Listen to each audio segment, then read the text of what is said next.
Yes, now here is calculation. Say calculation. Now, William Ruto's government wants to sell shares of Safaricom to a South African company. Yeah, and of course, he wants Vodacom to take control of Safaricom.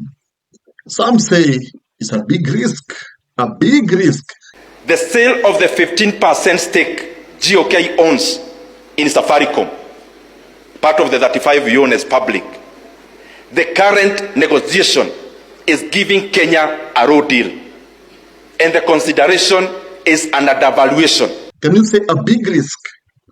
But of course, the government says that it's a way of avoiding loan. Statement that he's talking about the value of Safaricom as today could be 2.5 trillion or something like that.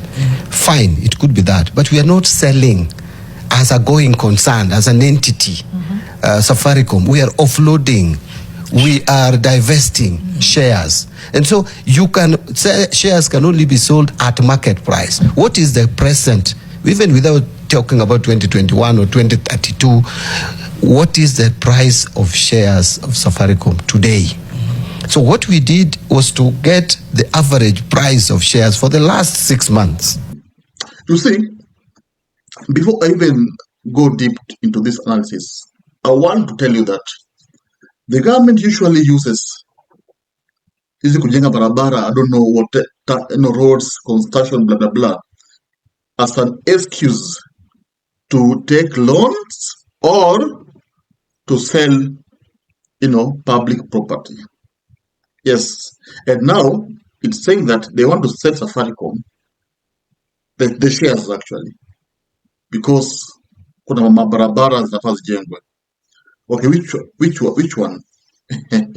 Because see, let me now share with you what's happening here now. So each share is sold at 34 shillings instead of 80 shillings. And the government is intending to sell shares. Okay? And of course, Kenya's stake in Safaricom will drop from 35% to 20%. The stake will drop from 35% to 20%. Like Kenya will lose a big part of shares in Safaricom. Now, here's the twist. The opposition is saying that it's public theft. The country is being sold every day. Safaricom has been one of the greatest revenue generators for our country, about 18 to 20 billion shillings every year. Sasa share moja imeuzwa 34 shillings, whereas the real value is 70 to 80 shillings. So the country is losing about 250 billion. Sasa hii Safaricom inauzwa without public participation. And when we look at it in a very simple way, it's like you have a cow that is high yielder in your home. Hiyo ng'ombe ndio inatoa maziwa, watoto wanakunywa, wewe unakunywa, ingine unauza. Sasa wewe unauza hiyo ng'ombe na una ingine, ati ununue chakula ya siku hiyo. Like, hii pesa inasemekana kwamba imeuzwa $1.6 billion or roughly over 200 billion Kenyan shillings. That's not the real figure. There's some money that is hidden. That's not the real figure. They're saying that. Last night, ndugu kiongozi, I met lawyers from Mount Kenya South. And we agreed, are going to file a serious petition to stop the auctioning and the sale of Safaricom Kenya. Because this is the one parastatal. And we know that as they try to sell this parastatal without public participation, which is a constitutional requirement, it is simply because somebody somewhere wants a cut. And a cut, as Rigiji has explained, one share at 34 shillings, originally now at 72, and you are selling it at 34, you can imagine if you sell it at 50, mnakubaliana, how big is your share?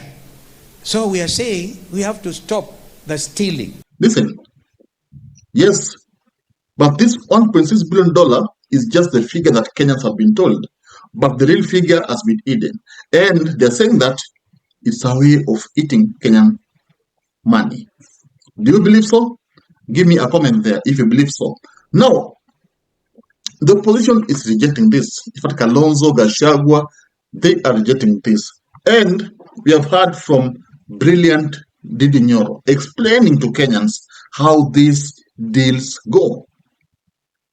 And you see, all the things I think will really haunt William Ruto in 2027 is sale of this corporation. It is shares. For example, we have talked about JKA ikiuziwa Adani, the Adani deal, remember? And Ruto canceled the deal after America, the New York City, announced to the world that Adani ni mtu anafanga leo mara mbili. He is not someone to be trusted. He is involved in dubious deals. And that forced Ruto to cancel it. You want to tell me that, why did he cancel it? Because I believe if Adani was not a good person, there must have been a deal, a dark deal behind the scene. There must have been something discussed behind the scene.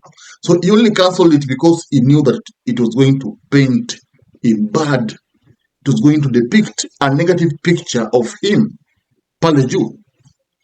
Now, we are back at it. Now it's Safaricom, and now shares also. But the problem is, the public has not been involved in this. Because see, Safaricom is a very powerful company, You talk of M-Pesa, talk of everything. Like we cannot do without Safaricom. That's the reality. Every day we transact using Safaricom. So when the government sells shares worth billions, at least they should involve the public. Let people answer questions. Ask them questions. Is it good? Is it bad? Then let them sell it from public's opinion. But selling it all because you need money for roads, you're avoiding loans, that's a lie. I mean, Kenya takes loans every day. And you see, what I don't understand about these loans is that hizi barabara za jengo haziko wapi? Me, I don't see them. If you see them, it's okay. Me, I don't see them. Because even Uru's time, Uru constructed roads and jenga mabarabara. But we never saw Uru Kenyatta selling these public properties, Adani or whatever. And we saw even Kibaki's time, Thika superhighway ilijengwa. But there was no these loans or this selling of Safaricom or whatever. So these are the things that William Ruto should avoid if at all he wants to secure his re-election. Because the opposition will campaign using this. And this will hit him bad. The Adani deal, Safaricom, KCC, Kenya Pipeline being sold. This one will hit him bad because you'll be asked, okay, you sold them. Where's the money? Okay, what have you done with the money? What's up? Tell us something constructive because Kenya's borrowing up every day. The price of unga is still up. So where is the money? And now, this Safaricom thing is going to hit Kenya hard because even it's a big risk. It's a big 2027 risk because William Ruto risks losing votes from Mount Kenya because Mount Kenya people are furious over losing M-Pesa crown jewel. Mount Kenya people feel that they are losing the M-Pesa, jewel, ile sifa ya M-Pesa, because now M-Pesa thing will go to South Africa, Vodacom. Now, this is a deep matter, I'm telling you, because we are Kenyans, and we need to discuss these issues perpendicularly, because we can get ourselves in trouble. I'm going to find ourselves in trouble. Yes, right now you cannot see it, but in future, we will find ourselves in a situation whereby we never imagined, because Kenya can be poor anytime. Because let me ask you a question: when you have sold, your big companies, Safaricom, Nini, Kenya Pipeline, whatever, what are you left with? Because it means Kenya will belong to foreigners. And that's what we are discussing in this podcast. Now, tell me, what do you say about Safaricom? I want a public opinion. Write me a comment and tell me what you thought about it. Because I have told you what it entails and what the opposition is saying. Now, I want you to tell me what you think about Safaricom. Do you think it's a good idea for the president to sell Safaricom? Or do you think he should relax first and let Kenyans decide? Thank you, guys. I think I'm gone. Subscribe. If you love politics, then Dr. Politica is your cup of tea. The place for minds that think. If you are watching this from anywhere else, search the name, hit subscribe, and stay sharp with us.